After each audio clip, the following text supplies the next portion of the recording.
오늘은 야고보서 17째 강에 함께 기도합니다라는 제목으로 은혜를 나누려고 합니다. 우리 사막에 가면은 아주 친숙한 동물이 있습니다. 그것은 바로 낙타입니다. 사막을 지나갈 때 이 낙타보다 유용한 동물이 없습니다. 낙타는 왜냐하면 굉장히 인내심이 강한 짐승이기 때문입니다.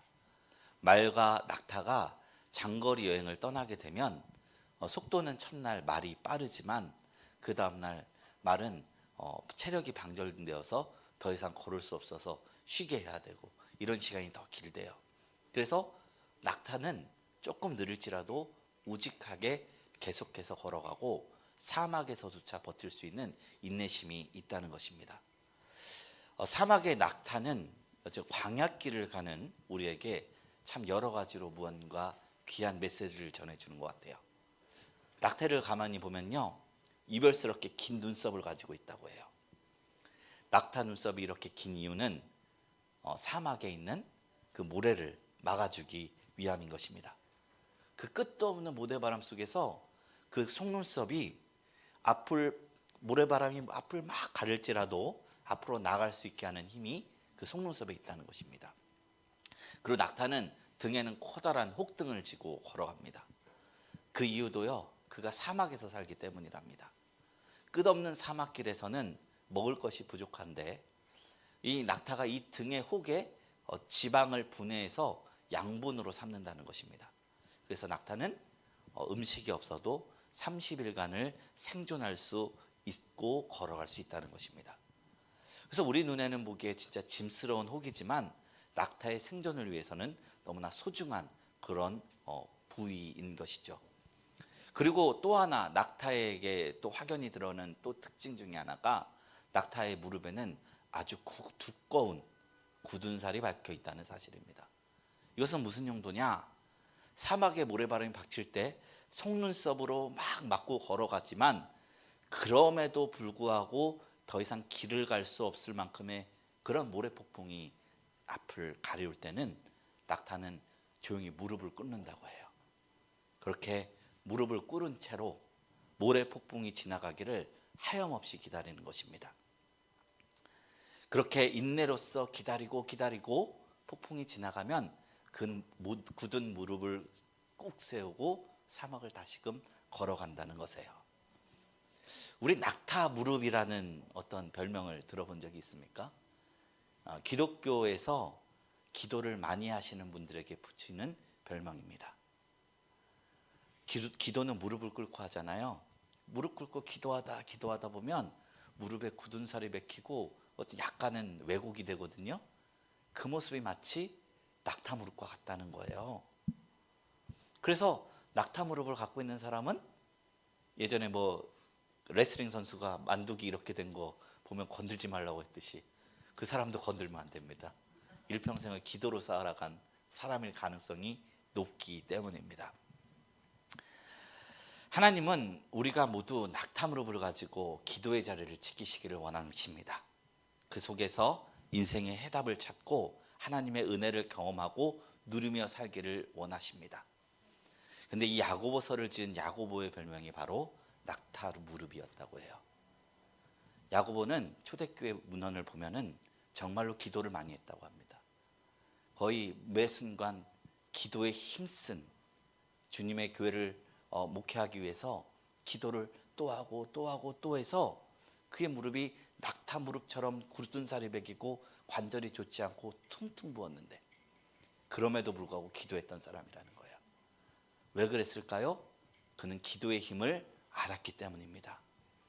우리가 야고보서를 보면 지나쳤지만 기도에 대한 주옥 같은 말씀이 가득 있음을 발견할 수 있습니다. 구하라. 너희 중에 누구든지 지혜가 부족하거든 모든 사람에게 후히 주시고 꾸짖지 아니하시는 하나님께 구하라. 그리하면 주시리라. 오직 믿음으로 구하고 조금도 의심하지 말라. 너희가 얻지 못하면 구하지 아니하며 구하여도 받지 못하면 정욕으로 쓰려고 잘못 구함이니라. 믿음의 기도는 병든 자를 구원하리니 의인의 간구는 역사하는 힘이 많으니라. 이 야고보서 이 5장의 짧은 성경에 기도에 대한 메시지가 이렇게 많이 있다는 것입니다. 성도들은 살아가면서 내 힘으로써 해결할 수 없는 수많은 산적한 문제들 앞에서 낭망하고 넘어질 때가 종종 있습니다. 그러나 하나님께서는 성도들에게 기도로서 이런 상황을 돌파할 탈출구를 주셨다는 거예요. 그래서 많은 그리스도인들이 기도를 통해서 하나님을 경험하고 문제를 해결받고 회복되는 역사를 누렸습니다. 그래서 사도 바울은 우리에게 염려하지 말고 기도와 간구를 하라. 그러면 하나님이 우리를 지켜주신다고 말씀하셨던 것이죠. 근데 우리가 기도할 때 그런 생각이 들 때가 있습니다. 나 혼자 말하는 것 같고 1분 2분 떠들다 할 말이 떨어질 때도 있고요. 이걸 정말 하나님께서 들어주실까 의심도 들 때가 있고, 또한 어떤 기도는 하나님이 거절하셨기 때문에 그 거절에 대한 상실감 때문에 기도의 자리로 나아가는 것이 힘이 들 때가 있습니다. 그럴 때일수록 우리가 더 기도해 봐야 합니다. 기도의 힘과 기도의 응답을 경험하게 된다면 우리는 거절하는 하나님의 그 거절 속에서도 어떤 것이 참 기도인 줄 알게 되고 기도의 맛을 알아가게 되고 응답의 기쁨을 누리게 되는 줄로 믿습니다. 기도는 분명하게 응답이 있습니다. 만약 기도 응답의 말씀이 허언이라면 지금까지 기도하는 사람은 살아남을 수 없었을 것입니다. 문제를 해결해 주시거나 아니면 우리의 마음을 바꿔주시거나 우리의 상황을 해석해 주시거나, 기도는 힘이 있어서 우리에게 계속해서 하나님의 음성을 우리 마음속에 비춰주는 도구가 된다는 것입니다. 이게 우리가 기도를 해야 하는 이유인 것입니다. 오늘 말씀은 야고보서의 마지막 내용을 강의하면서 기도로 마무리되고 있는데요. 13절에 야고보서는 이렇게 이야기하고 있습니다. 너희 중에 고난당하는 자가 있느냐? 그는 기도할 것이요. 즐거워하는 자가 있느냐? 그는 찬송할지라. 이 고난 중에 기도하라는 권면을 하고 있습니다. 이 고난이라는 것은요, 외부로부터 나를 파괴하기 위해서 악의적으로 가해지는 압제, 세상의 부당한 핍박, 경제적 착취, 그리고 그로 인해 내면이 갈기갈기 찢어지는 듯한 극심한 스트레스와 뼈를 깎는 억울한 고통을 의미하는 단어입니다. 1세기 당시 기독교인들이, 이 성경이 쓰여진 당시에 기독교인들이 신앙을 가졌다는 것은 바로 이런 고난 속에 있었습니다. 예수를 믿는다는 이유 하나만으로 나라와 민족에게 버림받고 핍박을 받았습니다. 로마의 황제들이 전 세계를 다 정복한 그 군사력으로 기독교인들을 박해했습니다. 대대적으로 죽였습니다. 그러면 이 민족들은 보호해주느냐? 유대민족은 기독교인들을 보호해주지 않았어요. 이단으로 여겨서 공동체에서 쫓겨나서 경제생활을 하지 못했어요. 그 예수를 믿는다는 것은 제국의 핍박, 민족의 버림, 이 두 가지를 앞에 두고 결심해야 됐던 아주 엄청난 사건이었다는 것입니다. 그들이 그 상황을 버티고 이겨냈던 것이 기도였다는 것입니다. 야고보서는 흩어진 유대인들에게 편지한 성경이죠. 고통받는 성도들에게 이런 고난 속에서 우리가 해야 할 것이 있는데 기도라는 것입니다. 2차 세계대전 당시 지옥 갇혔던 그 수용소 중에 아우슈비츠 강제 수용소가 있습니다. 거기서 이제 오스트리아의 정신의학자 박사였던 빅터 크랭클린이라는 사람이 있었는데, 그 사람이 죽음의 수용소라는 책을 썼어요. 이 책이 엄청난 베스트셀러가 됐는데, 그 사람은 정신과 의사니까 사람들이 극한의 환경에 처했을 때 어떻게 변해가는 것인지를 관찰자의 시점으로 보게 됐다는 거예요. 자기도 고통받으면서도 동시에. 그래서 매일매일 일기를 썼는데 그런 것을 모아서 책을 쓴 것이죠. 근데 그 책에서 수용소 안에 사람들이 어떻게 생명력을 잃고 죽어가는지를 관찰하고 기록했습니다. 그런데 그곳에서 추위, 뼈를 으스러지는 강제 노역, 배급되는 썩은 떡과 물, 이 속에서도 제일 먼저 죽어갔던 사람들은 건강한 사람, 덜 건강한 사람, 그런 게 아니었다는 거예요. 거기서 먼저 생명을 잃었던 사람들은 내면의 의미와 소망을 잃어버린 사람들이었습니다. 나는 여기서 결코 살아갈 수 없다. 내 미래는 완전히 끝났다. 내가 여기서 발버둥 치는 것은 아무런 의미가 없다. 이렇게 무너져 내린 사람들이 죽어가는데 죽이지 않아도 스스로 자기의 생명을 잃고 목숨을 잃은 것을 발견했다는 것입니다. 반면에 그 지옥 같은 상황 속에서도 기적처럼 살아남아서 끝까지 존엄을 지켰던 사람은 사랑하는 사람을 다시 만나야 한다는 소망을 붙들었던 사람, 그리고 이 참상을 반드시 알려야 된다는 어떤 도끼라도 있었던 사람, 그리고 삶의 의미를 붙잡고 있는 사람들은 어떻게 해도 살아남더라는 것입니다. 그 영양실조를 겪어도 품속에 몰래 버터 조각을 숨겨서 촛불을 켜고 생일 파티를 한 사람들이 마지막에 살아남은 것을 보고, 아, 인간이 살아간다는 것은 소망이 있어야 사는 것이구나 라는 것을 그 책에 쓴 것이죠. 우리가 기도한다는 것은 이런 의미입니다. 여전히 우리가 기도를 한다는 것은 하나님을 향해 산 소망을 내가 가지고 있습니다. 내가 사방에 우겨쌈을 당할지라도 여전히 내 삶에는 소망이 있고 하나님으로 인한 구원을 믿고 하나님이 내 삶을 여전히 이끌어간다는 믿음이 내 안에 있습니다 라는 것을 고백하는 것입니다. 그래서 우리는 기도를 멈추지 말아야 하는 것입니다. 저도 기도가 거절될 때마다 기도하기가 너무 싫어요. 기도가 내가 정말로 바랬던 것이 안 이루어질 때 기도의 의미가 있는가라는 생각을 할 때가 있어요. 그러나 부정할 수 없는 사실은 내 삶에 있는 많은 것들이 다 기도의 열매들이다라는 그런 느낌을 받을 때입니다.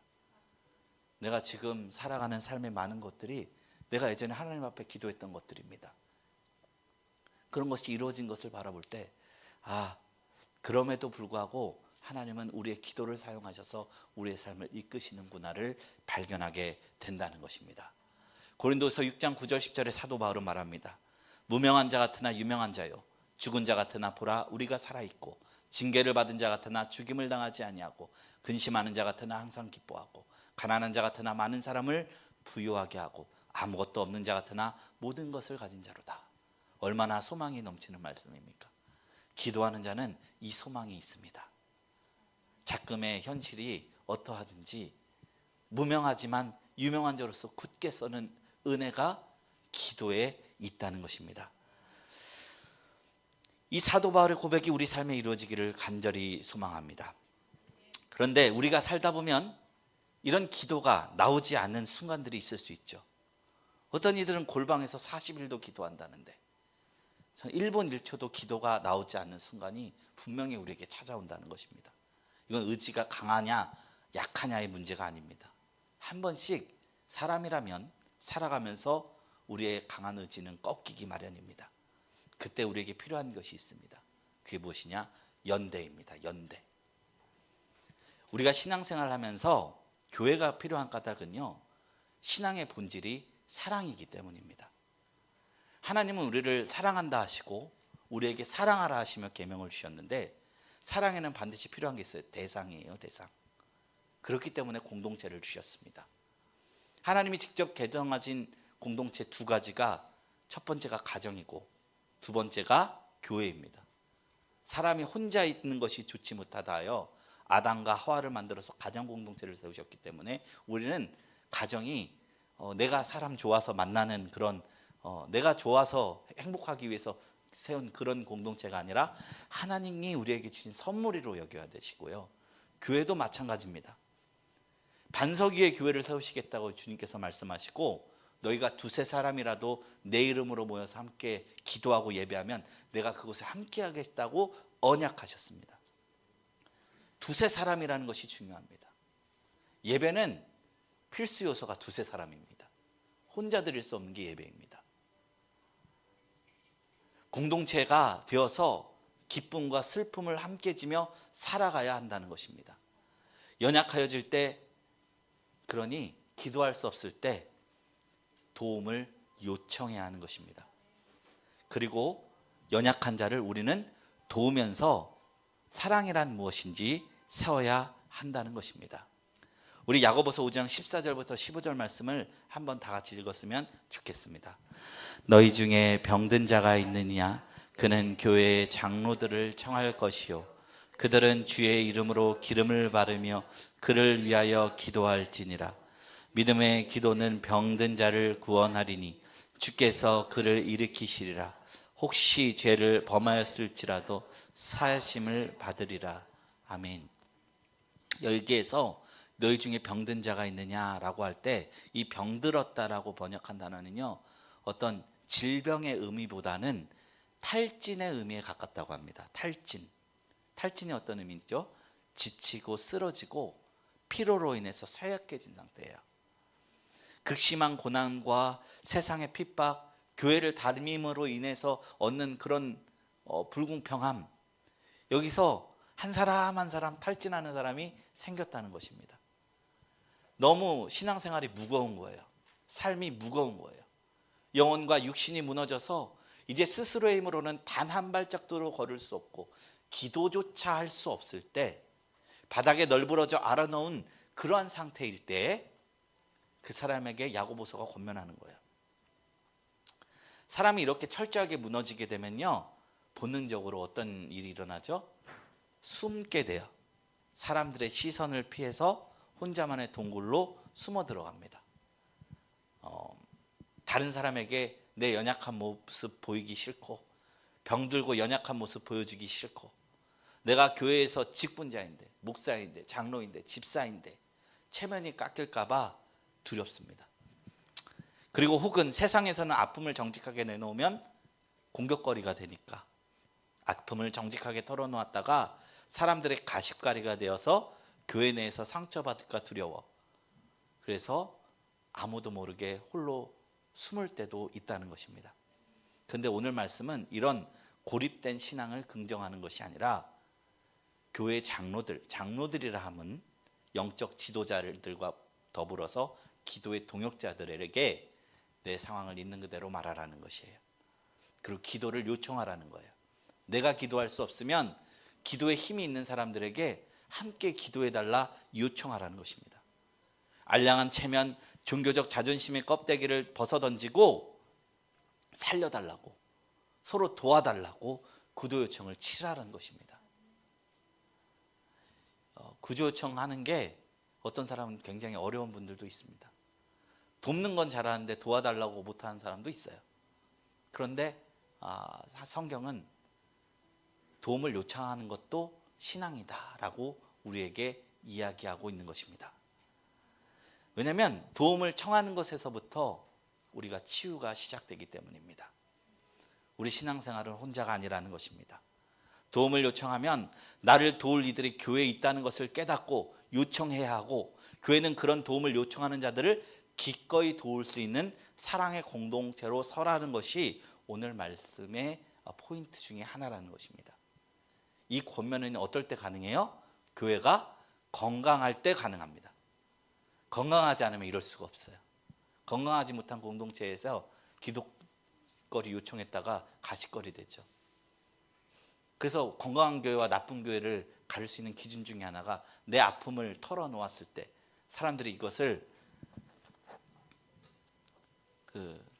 막 떠들고 막 그것을 막 흉보는 그런 걸로 삼느냐, 아니면 진정 울어주느냐. 너희는 우는 자와 함께 올라 있거든요. 그것이 되는 게 예수님께서 꿈꿨던 교회 공동체였거든요. 예수님께서 마태복음 5장 42절에 말씀하셨습니다. 내게 구하는 자에게 주며 내게 꾸고자 하는 자에게 거절하지 말라. 이게 단순히 재정적인 것만 이야기하는 것이 아닙니다.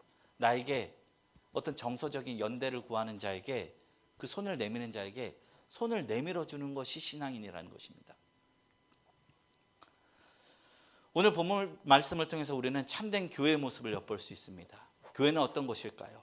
한 주간 세상의 죄, 고통에 이리저리 치이고 상처 입어서 피 흘리는 영혼들, 죄악에 찌들어 냄새나는 사람들이 모여 서로의 피나는 아픔을 부둥켜 안고 예수 그리스도의 십자가의 보혈을 서로 공유하면서 싸매어주는 일종의 영적인 야전병원입니다. 야전병원. 전쟁이 나면요, 야전병원 허름하죠. 천막에 급한 상비약밖에 없죠. 근데 그마저조차 없으면 목숨 횡당 날아간다는 거예요. 그래서 부름을 받은 장로들은 목회자와 실제 장로님 모두 포함입니다. 믿음의 선진들도 포함입니다. 아파하는 자들을 품어야 되는 줄로 믿습니다. 힘들어하는 자들을 품어야 되는 줄로 믿습니다. 지쳐 쓰러진 영혼을 위해서 주의 이름으로 기름을 바르며 기도해 줘야 한다는 것입니다. 그리고 기름을 바르다는 의미도 우리가 생각해 봐야 하는데, 이 기름은 문자적으로 올리브 기름이에요. 올리브 기름. 이 올리브 기름이 1세기에서는 이게 상비약이었거든요. 상처를 소독하고 치료하는 약이었어요. 그래서 예수님이 선한 사마리아 비유에서 강도 만난 자의 피나는 상처에 가장 먼저 기름을 바른, 포도주를 바른 그 장면이 있죠. 그게 상처를 치유하는 약이었거든요. 그래서 우리가 기도한다고 병원 안 가는 분들 있잖아요. 그거 좋은 신앙 아닙니다. 그거 좋은 신앙 아닙니다. 야고보서에서 기름 바르며 기도하라고 했어요. 약 써가면서 그러면서 기도하라고 했어요. 그 치료하는 모든 과정 가운데 하나님의 손길이 임하시기를 기도하면서 치료하고 기도하라는 말인 것입니다. 그래서 믿음이 없는 짓이라면서 뭐 약도 안 바르고 그런 것이 아니라 기름도 발라주고 기도도 하고, 그러면서 전인적인 사랑을 교회가 보여주라는 것입니다. 그렇게 서로 기도할 때 엘리야가 했던 기도의 응답들이 우리의 삶을 통해서 이루어진다는 것입니다. 먼저는 성경에서 장로들을 향해서 요구했었어요. 그리고 성숙한 사람들을 요구했었어요. 가난한 이나 어려운 이가 있으면 도와라, 도와라, 이런 말도 있는데, 오늘 말씀은 유독 그 권면의 대상이 아픈 자예요. 내가 아픈데 도와달라고 안 하면 어쩔 때는 도와주는 게 조심스러울 때가 있어요. 그렇기 때문에 우리는 열린 마음으로 도와줘야 하지만, 도움이 정말 필요한 상황이 올 때는 우리가 교회 공동체 내에서 도와달라고, 나 어렵다고, 힘들다고 이렇게 기꺼이 말할 수 있는 교회 공동체가 되기를 주님의 이름으로 소원해 봅니다. 엘리야가 그렇게 할 때 엘리야의 기도가 우리 삶을 통해서 이루어진다고 17절 18절에 이야기합니다. 본문 17절 18절에는 성경은 우리에게 이렇게 이야기합니다. 엘리야는 우리와 성정이 같은 사람이로되 그가 비가 오지 않기를 간절히 기도한즉 3년 6개월 동안 땅에 비가 오지 아니하고 다시 기도하니 하늘이 비를 주고 땅이 열매를 맺었느니라. 야고보 사도가 성경을 통해서 주로 구약의 인물들을 통해서 신앙을 설명했는데요. 저 사람들을 보아라, 우리도 할 수 있다라고 말하면서 맺었던 사람이 있어요. 행함이 있는 산믿음의 모델로 누구를 했죠? 아브라함과 라합. 그리고 인내의 모델로 누구를 들었죠? 선지자들과 욥. 그리고 기도의 모델로 누구를 들었느냐? 엘리야를 들었습니다. 근데 엘리야를 설명하면서 이 표현에 주목해야 할 줄로 믿습니다. 엘리야는 어떤 사람이다? 우리와 성정이 같은 사람이다. 근데 엘리야 성경 읽어보시면요, 우리와 성정이 같은 사람이라고 볼 수가 없는 것 같아요. 왜냐하면 그의 기도 응답이 어마어마했거든요. 이 사람은 기도로서 국가와 싸웠던 사람입니다. 갈멜산에서 바알의 선지자 450명과 아세라 선지자 400명, 총 850명의 사람들과 그 영적 대결을 펼쳐서 이겼던 인물이에요. 기도로 이긴 인물이에요. 그가 기도를 하면은 비가 왔고, 기도를 하면은 비가 안 오고, 기도로 하늘을 열고 닫았던 위대한 영적인 인물입니다. 수많은 이적과 기사를 일으킨 영적인 거장입니다.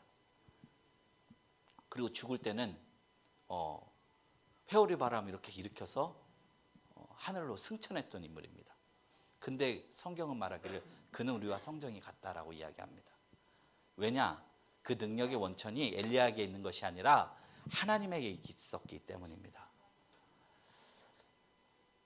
성정이 같은이라는 것을 원문 그대로 번역하면 우리와 동일한 본성이 갖고 동일한 정욕적 감정도 있고 똑같이 상처도 받고 똑같이 넘어지는 약점과 부패함을 가진 인간이라는 뜻이에요. 이 단어는 우리를 부끄럽게 만들면서도 한없이 위로와 소망을 주는 말이기도 합니다.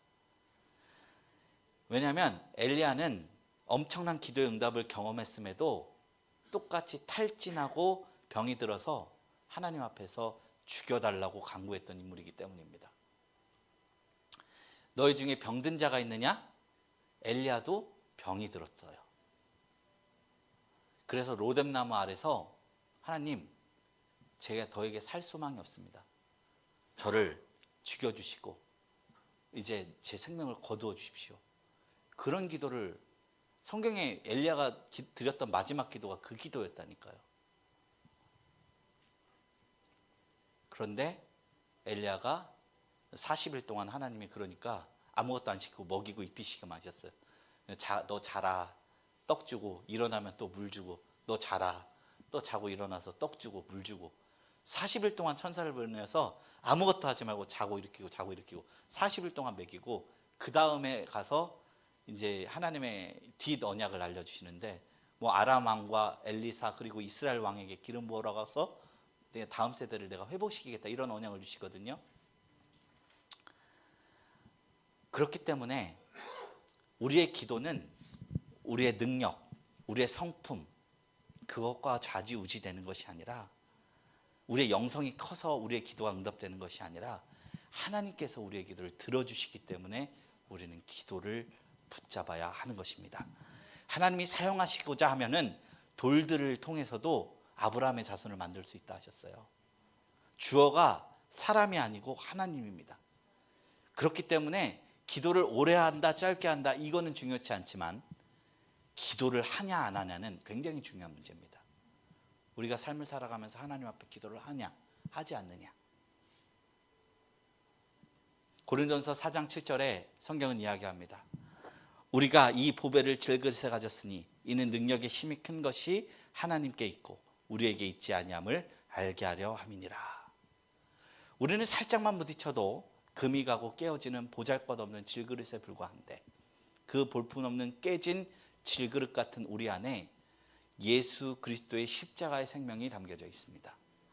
우리가 예수의 피 묻은 이름을 의지하여 담대히 드리는 기도는 마귀의 진을 파하는 폭발적인 능력이 있는 줄로 믿습니다. 그러므로 우리는 기도할 때 가장 중요한 것, 믿음을 가지고 기도의 응답과 불응답 그런 거 생각하지 않고, 하나님이 이 기도를 받으실 것을 믿고 계속해서 기도의 자리로 나아가는 것입니다. 마태복음 17장 20절에 예수님 말씀하셨습니다. 진실로 너에게 이르노니 만일 너에게 믿음이 겨자씨 한 알만큼만 있어도 이 산을 명하여 저리로 옮겨지라 하면 옮겨질 것이요 또 너희가 못할 것이 없으리라 말씀하셨습니다. 이 말씀을 들으면 어떤 생각이 드십니까? 우리 믿음이 커야 기도 응답되느냐? 아니라는 거예요. 작아도 믿음이 진짜라면 하나님 그 믿음으로 응답 주시겠다는 거예요. 믿음의 기도는 역사함이 크다는 거예요. 그렇기 때문에 우리가 믿음이 크냐 작냐 문제가 아니라 있냐 없냐의 문제입니다. 믿음이 없기 때문에 기도 응답이 없는 것이지, 우리 안에 믿음이 있다면 크고 작음이 문제가 되지 않는다는 것입니다. 나의 믿음이 연약하다면 하나님은 그 믿음을, 하나님 나라는 밭에 씌은 씨앗과 같아서 자라나게 하셔서 열매 맺어 갖고 그 응답을 주실 분이라는 것입니다. 그렇기 때문에 사랑하는 성도 여러분, 믿음이 우리 안에 있기를 소망합니다. 믿음을 가지고 기도의 자리로 나아가기를 소망합니다. 그리고 그 기도를 가지고 서로를 위해서 기도해 주시면 나뿐만 아니라 서로의 삶을 통해서 기도의 힘을 경험하게 될 줄로 믿습니다. 이제 말씀을 맺고자 합니다. 우리 기도에 대한 오해 중에 하나가 길게 기도하여야 하나님이 들으실 줄로 안다고 생각하는 것입니다. 그런데 예수님께서는 말씀하시길, 이 기도를 길게 한다는 것은 오히려 이방인의 기도고 하나님이 중언부언한 기도를 오히려 받지 않으신다고 하셨습니다. 기도의 본질은 무엇이냐? 믿음입니다. 그리고 하나님의 뜻입니다. 우리가 그럼에도 불구하고 길게 기도하는 까닭은요, 사실 하나님이 못 들을까 봐가 아니라 기도라도 하지 않으면 우리 마음이 너무 흔들려서 마음을 붙잡을 수 없기 때문에 또 기도하고 또 기도하고 또 기도하는 것이지, 하나님은 우리가 그냥 숨쉬듯 내뱉는 탄식도 다 기억하고 계신다는 거예요. 제가 놀라는 것 중에 하나가, 내가 기도가 응답된다는 것을 느꼈을 때 제가 기도했다는 사실이 그때 깨달을 때입니다. 예를 들어서 뭐 제 결혼 과정 속에서 제가 결혼할 때 전 기도응답 받았다고 생각을 해서 했는데, 살아가면서 와이프가 이런 면이 있네 하고 과거에 갑자기 지하철에서 이렇게 자꾸 하나님 저 이런 아니었으면 좋겠어요 라고 했던 그 기도가 생각난다든가, 하나님 우리가 드리는 모든 기도를 하나님의 넘치는 지혜로 다 알고 계신다는 겁니다. 만약 길게 기도하는 것이 두려워서 짧게 기도하면 응답이 오지 않을까 봐 두려워서 지금 기도를 시도하지 못하는 분이 계시다면 짧게라도 괜찮습니다. 하는 것이 중요합니다. 기도하지 못하겠다면 기도를 요청하셔도 괜찮습니다. 야고보서는 우리에게 기도하라, 함께 기도하라고 말하면서 하나님이 주시는 회복을 경험하며 걸어가라고 우리에게 권면하고 있는 것입니다. 우리 이뤄가는 교회가 기도하는 공동체가 되기를 소망합니다. 기도하는 교회가 되기를 소망합니다. 우리 한 사람 한 사람이 기도의 응답들을 경험하는 교회가 되기를 주님의 이름으로 간절히 축원드립니다.